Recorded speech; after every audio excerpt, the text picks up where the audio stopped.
Yes, everyone. Happy Tuesday, not Monday. I'm so sorry. I actually forgot to do the video yesterday. So that has caused me all sorts of grief, hasn't it, online? I had a really good weekend and I had a really excellent example of how I now do not need any substance to have the best time that I can have as a human being. And it's taken a long time to get to that point. There's still a voice at times going, a beer would add to this, and it could do, I don't know, maybe, but that's not going to happen. But yeah, I DJ'd with one of my best mates for this skate demo on the roof of a pub, well, a bar, a hotel.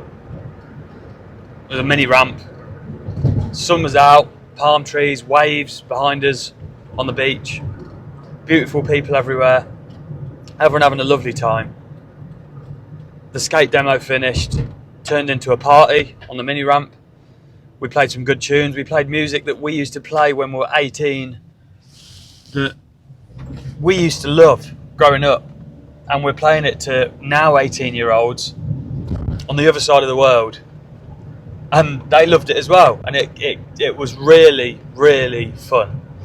And there was no part of me that was like, you know, the rational part of me anyway, that was saying, yeah, drugs and alcohol would add to this right now. No part of me. But it's taken such hard work to get to that point. And I've had other examples of it. I've been to gigs, I've played music in a band sober, and I've realised, wow, yeah, no, alcohol wasn't actually doing anything. But this was probably the best example I've had of just, I did not need anything else at all to have there wasn't a better time that could be had.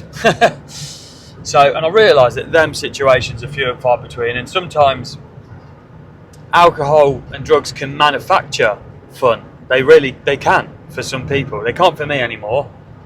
But they can create fun out of, you know, boring situations. Or when there's nothing to do, you can get pissed with the right people, and it might be fun, might be a laugh. It is something to do, genuinely. But, you know, it's another stake in the ground for me as a sober person to go, God, what a waste of time it was for me getting drunk at all these events. I used to just decline invitations to events if I wasn't able to drink at them. If I had a game the next day, I'd be like, nah, there's no point me going. Other way around now, there's no point me going if I was to drink, because I'd just get battered, not remember any of it, and then the next morning go, Sam, do you remember you threw your shoe into the toilet and then you drank the toilet water out of the shoe, or something like that? Which at the time, it was funny, and then it's not funny though. It's not funny when Sunday night you have to put your shoe on the radiator so it's hopefully dry for the next day to do the school run. Not saying that necessarily happened, but very, very similar stuff happened lots of times. Yeah, anyway, so that was that. And then only to be hit on Monday with a real flatness.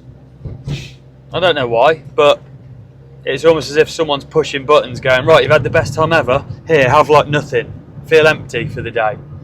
And I suppose the downside of not using drugs and alcohol is it means you have to face them days and get through them times, and you can have weeks of feeling like that, to be honest, of feeling just flat and like, where's the fun in this then? You can have weeks of that, but then the reward of the Sunday that I had, and there'll be another one at some point, be another nice day, there'll be another nice evening, might be tonight, might get home and have a really nice dinner, and I might look at my World Cup football cards album and go, oh yeah, I have got gold Ronaldo, and I've got gold Messi, and I've got gold Lamine Yamal.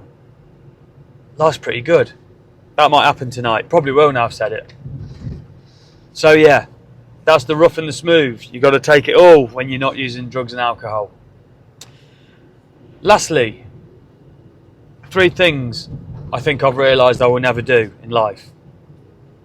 thing one, I will never set up a phone or a camera in like my house or on the beach or wherever, or in my car, and pretend there's not a camera on me, like an actor. I will never do that in my life, unless I have to for contractual obligations, for work, for whatever reason that may be. I am never going to pretend that the camera's not there and be like, just living my, like, I hate it. And I get that people do have to do it to, boost their business. They're doing it for income, which is absolutely fine. I've got no problem with anyone doing it. It just irritates me beyond belief. And I hate how normal that is now, and how having a caption on a reel and you pretending that you're doing something like cooking the beans, but we know you've set up a camera and you're not really cooking the beans. You might be cooking the beans, but you're not cooking them properly. You're doing it on camera, and then you're pressing pause, and you're going, right, I'm going to properly cook the beans now. Should probably stop saying beans, but you get my point. I'm never going to do that. Thing number two, I will never wear a pair of Hokas or Ons. I don't get them. It's just personal preference. I will never wear Hoka shoes or Ons. I just can't imagine someone going, what are they? And you go, oh, Ons. And they look dog shit to me. They're like, I quite like a lot of Eastern European fashion. Like, you know, what the Polish people wear outside the shops and stuff, silky tracksuits. Got a lot of time for it. I like the Lonsdale trainers. I like what they wear, but the Ons, I feel, are like the trainers that the Eastern Europeans who have loads of money buy. Like, they've got like big money and they've upgraded from the Lonsdales, from Kappa silky trousers, and they're now wearing Armani. It is still bought from JD Sports, but it is Armani, and they wear Ons. And I'm nothing against Eastern Europeans, love them. They're great people. But the On trainers, rubbish. Hoka trainers, hate them. Anyway, the third and final thing I'll never wear is Fear of God Essentials. I've never seen someone who's wearing it who I've gone, yeah, you're sound. Never seen it. Never seen anyone who wears that brand who's sound.